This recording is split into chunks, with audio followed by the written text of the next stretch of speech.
தலைவர் கலைஞரின் உயிரினும் மேலான அன்புடன் பிறப்புகளுக்கு வைதாராமூர்த்தியின் இனிய காலை வணக்கம்.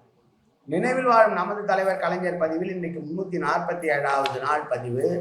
கலைஞரின் நகைச்சுவை நயத்தை தான் பார்த்து கொண்டிருக்கிறோம். முதல்வர் கலைஞருடைய மூத்த மகன் முத்து அவர்களின் மகன் அறிவுநிதி ஒரு திரைப்படத்திற்கான அவருடைய பாடல் ஒளிப்பதிவு நிகழ்ச்சியிலே கலைஞர் கலந்து கொண்டிருக்கிறார்.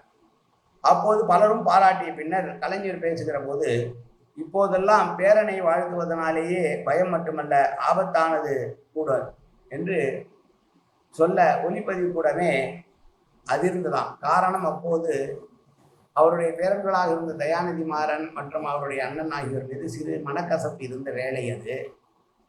அதை நேரத்திலே இதை அவர் சொல்லியிருக்கிறார் தலைவர். கைவலி தீர ஒரு மருந்து 100 நாட்கள் நெருங்கி பல திரையரங்குகளில் வெற்றிகரமாக ஓடிக்கொண்டிருந்த ஒளியின் ஓசையினுடைய திரைப்படத்திற்கு கதை வசனம் எழுதியவர் கலைஞர். அந்த படத்தினுடைய இயக்குனர் இளவேனில் அவர்கள். கலைத்துறையில் 50 ஆண்டுகளுக்கு மேலாக பல்வேறு பொறுப்புகளை ஏற்று சாதனை படைத்தவர் கலைஞர் அவர்கள். நீண்ட இடைவெளிக்கு பிறகு தான் கதை வசனம் எழுதிய படத்தின் இயக்கம், காட்சி அமைப்புகள், பாடல்கள் ஆகியவற்றை பற்றி அவ்வப்போது இயக்குநரிடம் விவாதித்து உரிய ஆலோசனையை சொல்லி வந்தார். ஒரு சமயம் படப்பிடிப்பில் இயக்குனர் மற்றும் தொழில்நுட்ப கலைஞர்கள் மும்முரமாக ஈடுபட்ட போது கலைஞர் அங்கு வந்து சேர்ந்தார்.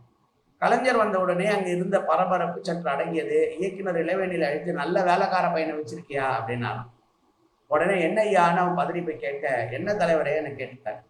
கை சில சமயம் வலி எடுக்கிறதே என நான் என் நண்பர்களிடம் உதவியாக சொல்லி கொண்டிருந்தேன். உன்னுடைய பையன் ஆபீஸ் பையன் வந்தான், ஐயா எழுதுறதை நிறுத்துங்க எல்லாம் சரியாயிடும்னு சொன்னான். எனக்கு நல்ல சிகிச்சை சொன்னாயா, நான் உயிர் வாழ்வதே இந்த எழுத்து பணியால தான், என் உயிரை வாங்க இப்படி ஒரு தந்திரமா என்ற உடனே படப்பிடிப்பில் இருந்த அத்தனை பேரும் சிரித்து விட்டிருக்கிறார்கள்.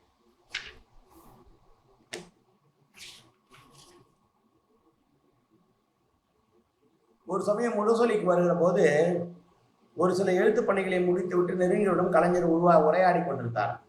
அப்போது அன்றைய அரசியல் நிலை பற்றி பேச்சில் ஒருவர், நான் மட்டும் ஆட்சியில் இருந்தால் ஒரு தீர்மானத்திலேயே கச்சத்தீவை மீட்டிருப்பேன்னு எதிர்கட்சி தலைவர் ஜெயலலிதா சொல்லியிருக்காரு அப்படின்னு சொல்லியிருக்காங்க.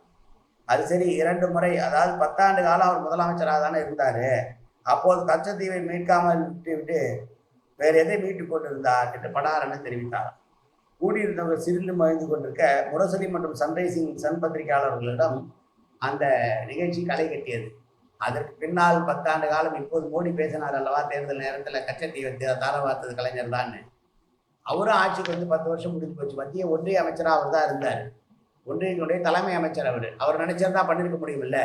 இது வெளிநாட்டுகளுக்கான பிரச்சனை. அது வெளிநாடுகளுக்கான பிரச்சனையை ஒன்றிய அரசாங்கம் தான் சரிப்படுத்த முடியும் ஒழிய மாநில அரசாங்கத்தில் அவருடைய பங்கு எவ்வளோ கம்மின்றதை உணர்ந்தவர் கலைஞர். அதனால தான் தன்னுடைய எல்லைகளுக்கு உட்பட்ட அவரால் என்ன செய்ய முடியுமோ அதையெல்லாம் எப்போதும் தமிழகத்திற்கு நன்மையை செய்து கொண்டிருக்கிறார் கலைஞர். கண்களில் கண்ணீர் எப்படி என்கிற தலைப்பிலே ஒரு நகைச்சுவை துணுக்கு. கலைஞர் அவருடைய தலைமையில் தஞ்சை மாவட்டம் செம்மனார் கோவிலில் டாக்டர் மூவா எழுதிய கரித்துண்டு என்கிற கதையை மறைந்த திரையுலக நட்சத்திரம் வளையாபதி முத்துகிருஷ்ணன் அவர்களால் நாடகமாக நடைபெற்று வந்தது.